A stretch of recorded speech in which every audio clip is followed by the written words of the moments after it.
Hello, friends, and welcome to Weekly Witness, Texas Impact's weekly podcast designed to help mainstream Texans of faith understand the legislative process and help you engage with public policy in the great state of Texas.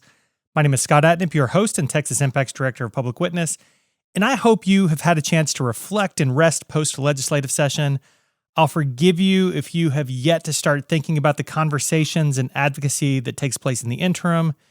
It is still fresh, but the time is coming soon. In fact, really soon.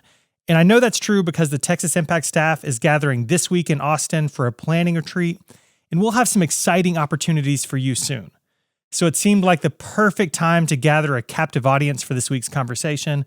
Joining us today are 4 members of Texas Impact's lobby team. This team has been meeting weekly and has been lobbying on behalf of Texas Impact's positions throughout the session, staffing our issue champion teams, and helping resource advocates throughout the state. So, y'all, I'm excited for this conversation, and I hope you join me in that enthusiasm as we welcome Bobby Watson, Reverend Dr. Becca Edwards, Reverend Kyle Riley, and Grace Bonilla.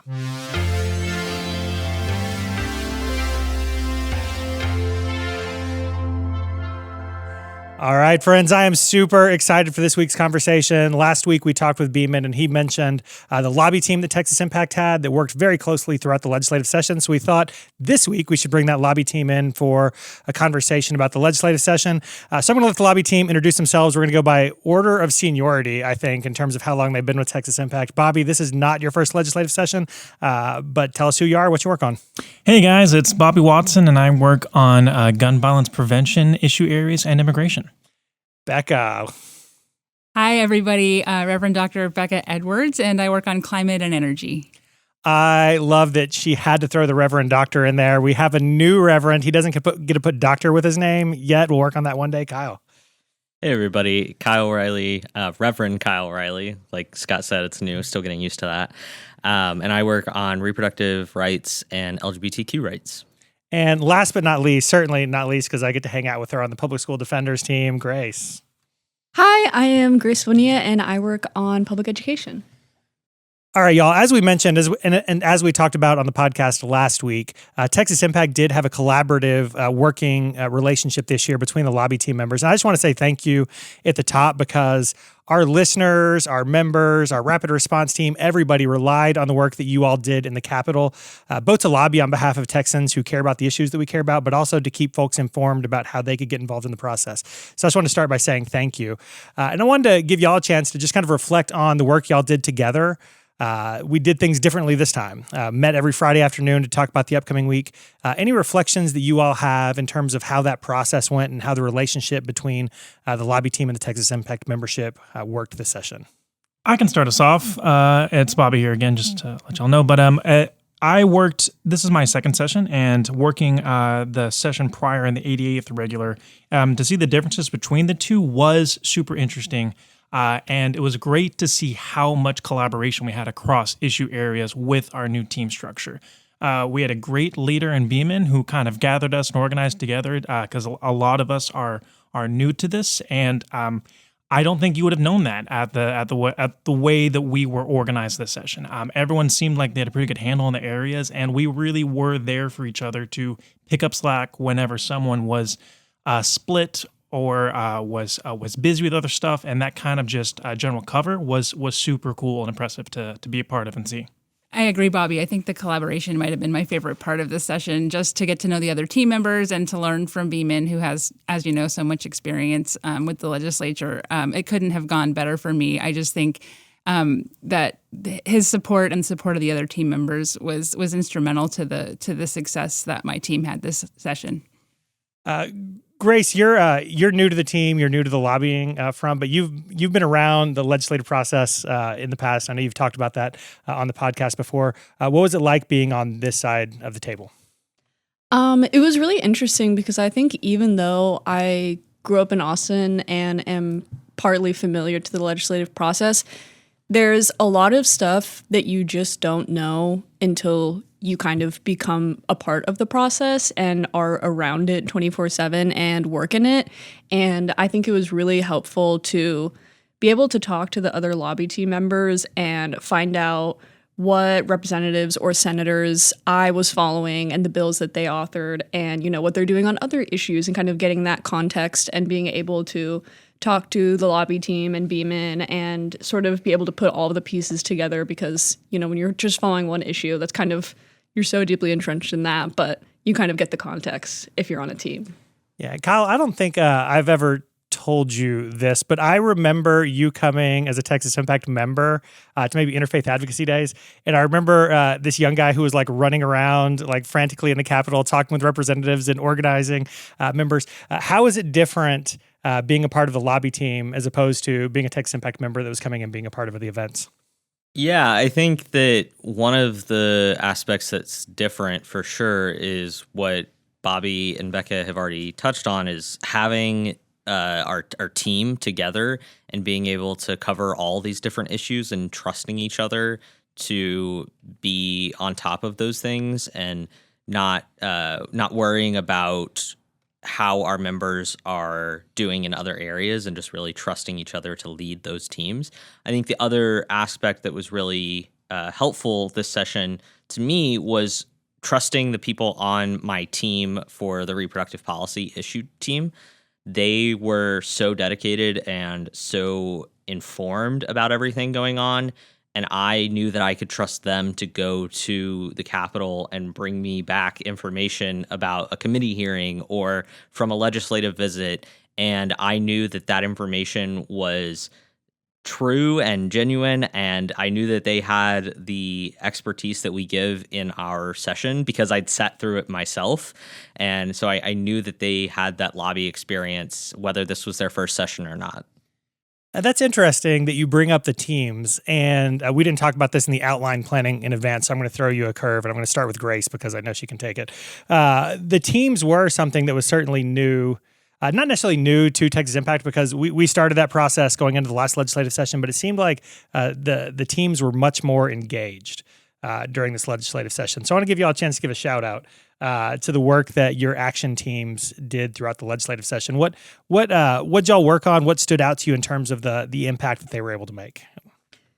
Well, I work with the public school defenders and I love them. They're so dedicated and they're so engaged, and I think probably my favorite thing that they did so well this session is they really engaged with each other and not just me. And so I think they were constantly talking to each other. They would carpool to the Capitol. They would, figure out ways how to either engage with their representative that they both had or their senator or, whatever it may be. And I think that they did a really good job of helping each other out instead of, not only just with me. And I think that they were phenomenal in that way. Yeah.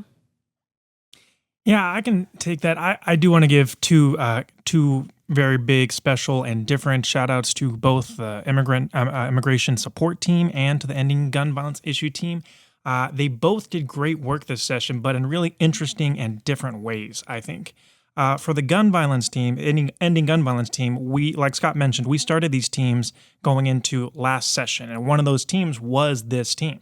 And most of the members on that crew, on that call, have been with us since then and have consistently gone to every meeting, have been a part of Vidas Robadas, our gun violence memorial campaign, and really got to see that through line and the full spectrum of the work we do, from grassroots organizing, work at their congregations, what's going on in their city, and then how that ties and plays into what's going on with policy at the state level.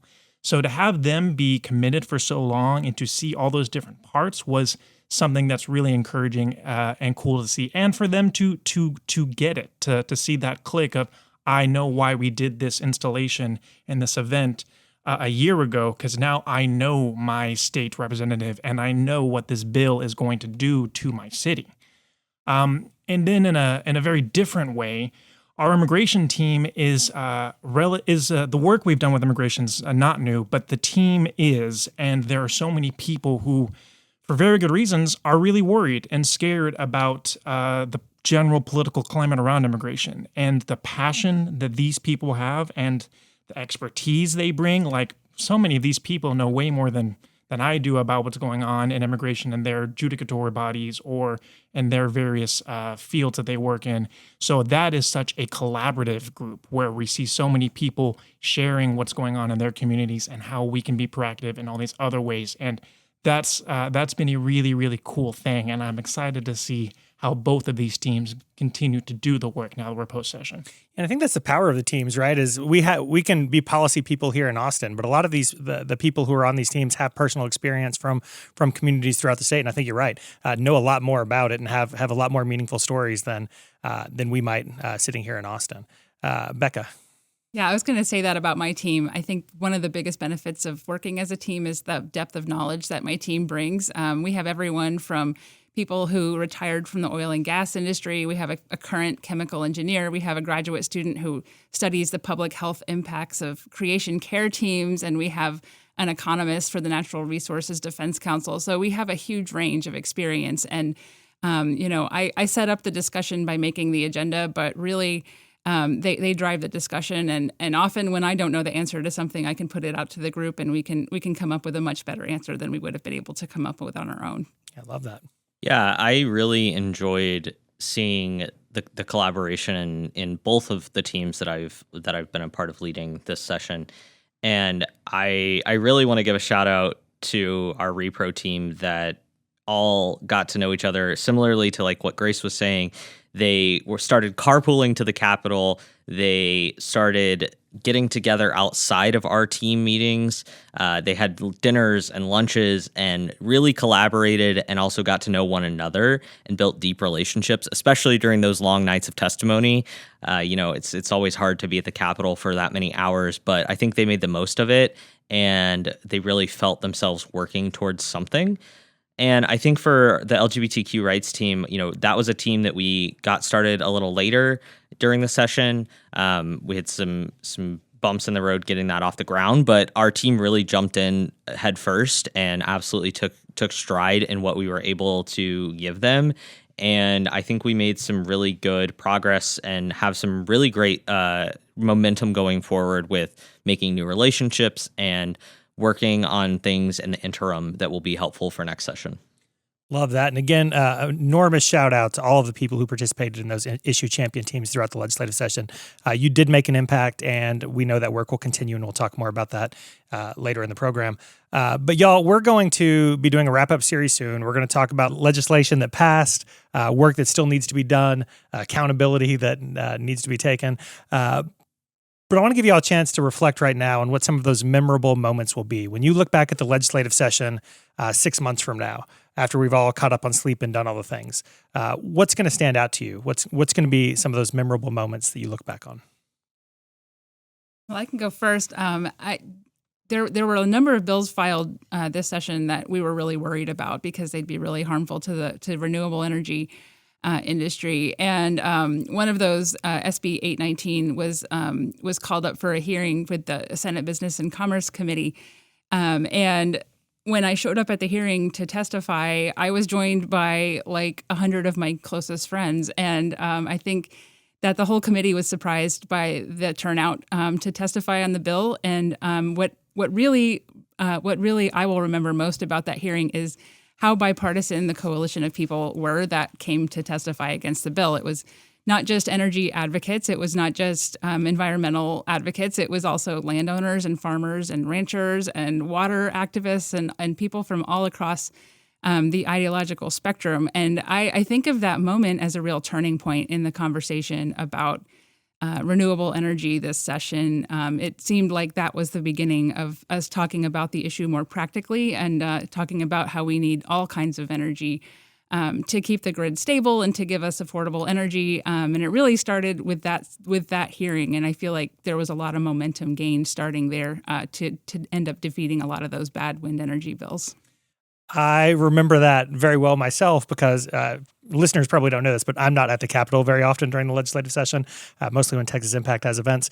But I came over that day because we recorded a podcast on that bill like during the break in that hearing. And I remember you and others saying that there were people in the room who were visibly shaken, that there were so many people from such a wide array of interest who came that day. right? Yeah, there definitely were. Like I said, I think the committee was pretty surprised to see how much opposition there was to the bill. I think there were assumptions that had been made along the way that a particular ideological background would be in support of these bills, and it was eye-opening for all of us to find out that there wasn't. Oh, the Texas public policy process. I also remember that day because Kyle was running around hanging out with a bishop waiting to testify on the Life of the Mother Act. But I don't know if that's what you picked, Kyle. But what was your memorable moment from the session? That moment was definitely memorable for a number of reasons. But the one I actually was thinking of was earlier in the session on that same bill. We had a hearing in the House, and actually, I'm not even sure at this point. Time became sort of meaningless. I don't know which one came first, but we had a hearing on the same bill in the House, and it was really amazing because we brought in these young mothers. We had some folks who were related to people on the team. We had my sister and my nephew there to testify. We had some other folks from local communities, and they were all there to testify in support of the Life of the Mother Act.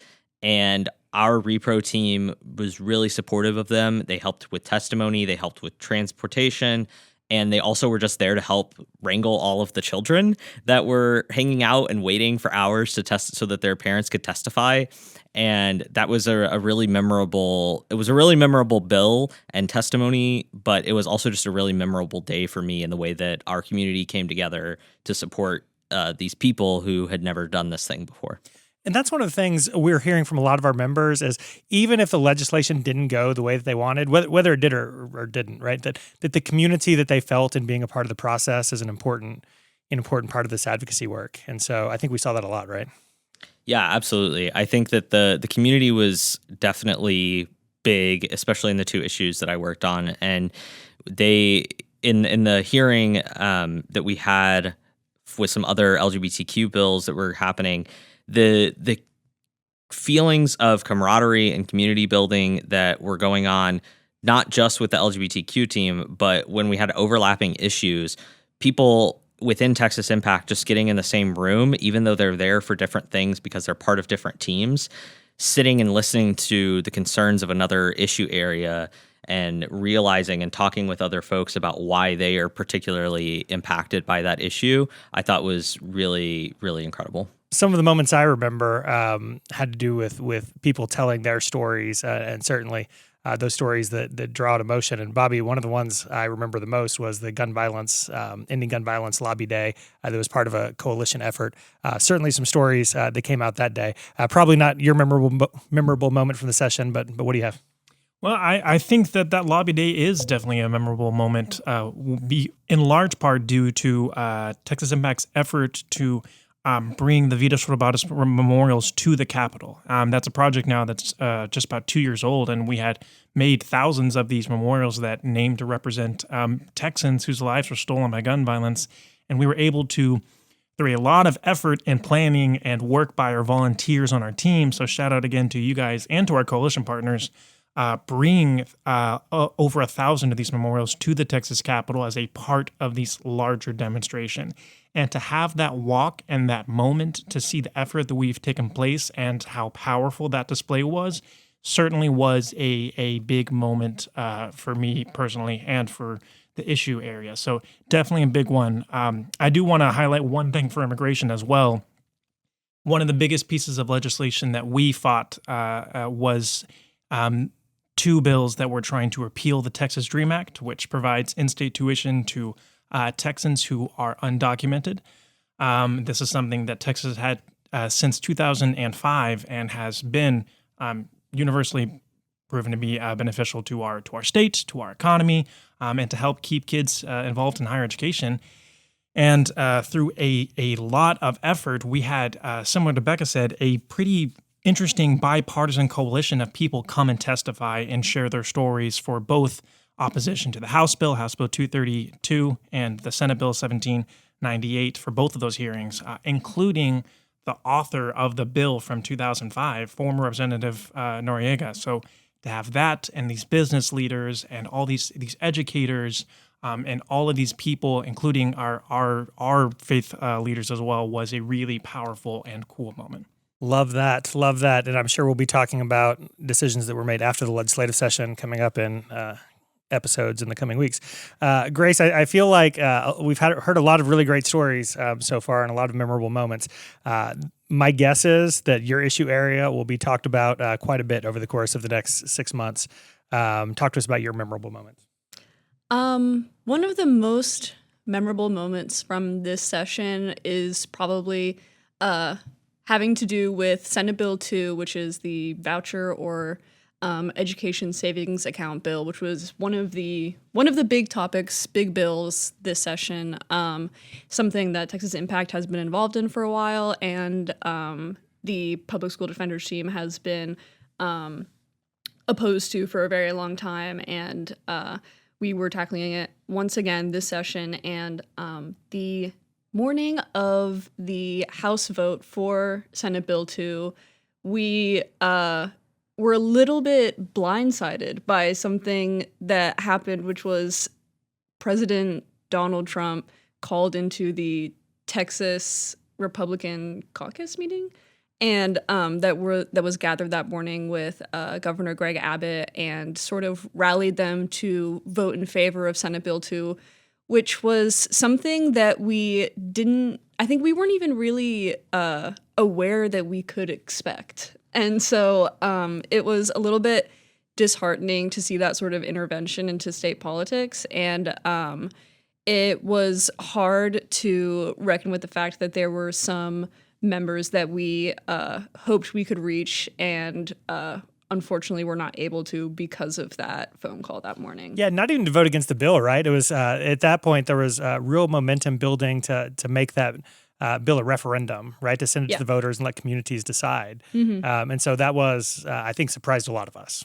It definitely did. And I think that a lot of people would have been in favor of putting it to a vote because it is something that so directly affects so many people in Texas and within public education. So it was definitely frustrating to see that motion also just kind of be swept under the rug as well, because it could have been a really interesting pathway. Which leads us to the next question, friends. What comes next, right? Like, I feel like in all of our issue areas, we can safely say that things were not perfect and that we still have some work to do.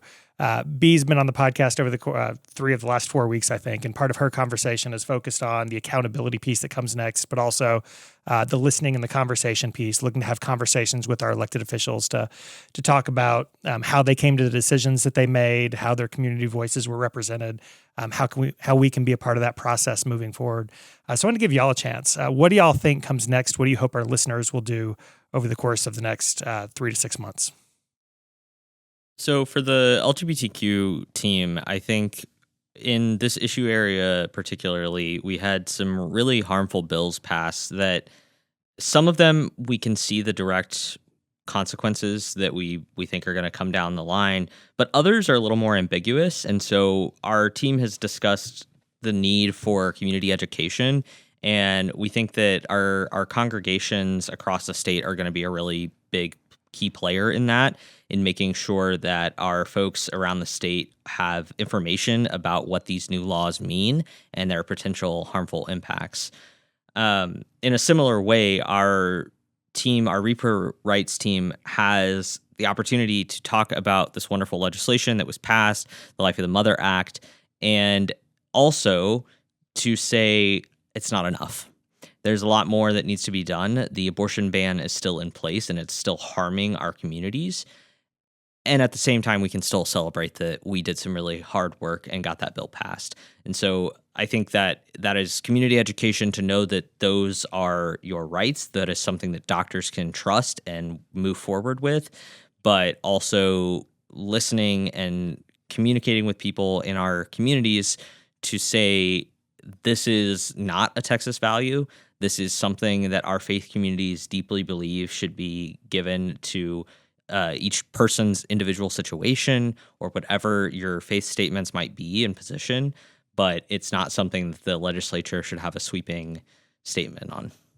I think something that is really important, especially with the bills that passed in public education, was now that they're passed, we sort of need to get into the minutia of those bills, and sort of like for Senate Bill 11, it needs to pass a school board vote. So now we need to advocate locally with Senate our Bill school 11, board. prayer in school. Yes. And with Senate Bill 2, the voucher bill, private schools have to opt in. They have to decide to become a part of the program. And it's sort of getting into those minor details that really make a difference in local communities. And so telling our teams, okay, this is the next step for this bill. It's passed. This is what we do next. This is how we can advocate against it or for it or whatever it may be now that has been passed. And so I think that's sort of the next step for the public school defenders. I would say the one thing that really stood out to me when I was gathering my bills of interest at the beginning of the session is how many bills there are from a variety of different members that are all kind of pointing in the same direction. And it seems, at least in my issue area, that most people have the best interest of Texas at heart. And I see a lot of potential for collaboration across party, across background, across parts of the state. Work that can be done to really improve conditions. Just one example is the wildfire bill package that passed. That was Representative Ken King from Canadian. And that's an example of a really important little area of policy that's going to make a really big difference in like wildfires in the Panhandle. But there's so much more that we can do to build on that. And I think an example of that is pulling together coalitions of people that are interested in things like energy efficiency and renewable energy so we can reduce our emissions. And there were a handful of bills that didn't get much attention on things like having a climate impact assessment done every year, and some other bills that related to assessing climate impacts and things like wildfires and flooding and things like that. So I think those coalitions are possible. I think that we need to get our members talking to each other, and I think there's a lot of potential there. Obviously, during the session, it's such a hectic time. It's hard to foster those conversations. But in the interim, I think there's real potential, and I would like to start working with my team to reach some of those different members across the state, and maybe we can get some conversations going. I just want to point out that half of our lobby team is from West Texas, and so Becca made sure to get the Panhandle reference in, so well done. What you got, Bobby? Yeah, I want yes to everything all of my other team members have said, and essentially I would just say our people have to talk, and all of the various ways that we just kind of mentioned. For all of our teams, we know that people need to talk to their legislators about things they liked and didn't like, whether or not they feel represented. They have to talk to their community about the legislature and who represents them, and holding them accountable as we transition to a new moment. And for some specifics for the teams, we need to talk to not just our legislators, but other public officials. Specifically for the immigration team, there's a ton of things going on around immigration that are not just related to the legislature. And so we need to, and a lot of new information, and a lot of it is confusing, a lot of it is scary. So we got to continue to gather information and talk to what some of these big things mean.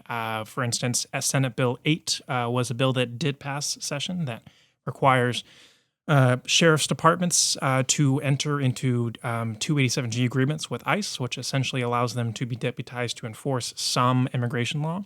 So we need to talk to our sheriffs, which some of our team members already have. We need them to have relationships with them to understand what they're going to do, what this means for their community. And I think that can really be applied to all of these new pieces of legislation to continue to talk with our local communities about it. And I'll always plug Vidas Robadas, those our gun violence memorial displays. We're starting up again. We brought the memorials to the Capitol, and now we are trying to give them back to the community to continue to be hosted and distributed and displayed. And the main goal of that project is to create connections and have community conversations. So to continue that work, to bring stakeholders together to talk about what's happened, what's going on, and where we need to go. Yeah, I think those conversations are going to be really important and need to start soon, right? And so Bobby's talked about the importance of talking to law enforcement. Grace has talked about the importance of talking to local school boards. I'm sure we can all agree we should be talking to city council members, mayors, all of the people. But more than anything, my hope is that over the coming weeks, you start to figure out how you can help build this coalition in your community, people who care about these issues. And as always, Texas Impact has resources for you to do that. I feel like we've had a really good pitch for all the issue champion teams. Go to texasimpact.org, click on the Action Center, sign up for a team that's interesting to you, but also share that with your friends who might be interested in some of these issues as well. We want to continue to build a movement of people of faith who are interested in working for justice. And so sign up, make sure your friends are doing the same. Friends, I really do appreciate each of y'all for your work throughout the legislative session. Your work did make an impact, even if the bills didn't always turn out exactly how you wanted. There's a movement going on in Texas. Beeman said last week, the 2033 legislative session is going to be amazing. We just have to get from here to there. But part of the reason that's going to happen is because there are people like you and people like our listeners who are doing this work and building community support for these issues. Any closing thoughts before we close out today? Just want to say shout out to you, Scott and Davey, and all the rest of our team here. All the work that we did as a lobby team, it would be impossible without the rest of y'all, and just so much to the Texas Impact staff and everyone else who we did not mention by name, but everyone does such good work, and really want to commend everybody. Ditto on Davey. Y'all make sure you're following Texas Impact's Ledge TV. Thousands of clips out there. Maybe I didn't actually count. A whole bunch anyway. So the reason those clips are there is so you and people in your community know what's going on. So make sure you're watching those. A friend of ours, former board member, who said every night when he got home, he'd watch all the Ledge TV clips that had been posted since the previous day because it was better than watching the news. So the reason those are up is so you can be informed, but also so you can share them and mobilize your people so that they know what's going on in the Texas Capitol. Anything else before we close out? If not, really appreciate y'all. Friends, thanks for tuning in. I hope you enjoyed this week's conversation with the lobby team. Again, I'm grateful to this team for the work they did throughout the session. I loved watching them work, and I'm grateful for the information they relayed back to our teams and broader membership. And we were focused on the legislative wrap-up, but I think it was also a really great commercial for Texas Impact's issue teams. So I hope you take some time to check out the Action Center page at texasimpact.org and consider signing up for one of the teams. If you're already a member, I hope you'll encourage your friends to sign up to consider how you can promote opportunities for others to get involved. I want to thank you again for listening to the podcast throughout the session, and I look forward to our future programming. If you have ideas or suggestions, share them. My email is scott@texasimpact.org. And while you're hanging out on the website, I hope you'll take a moment to sign up to be a member of Texas Impact. Your membership supports this podcast and all of the work to engage Texans of faith to advocate for a more just and equitable Texas. So with that, I think it's time to close out this episode. So remember, the world needs Texans of faith active and engaged. So let's get to work.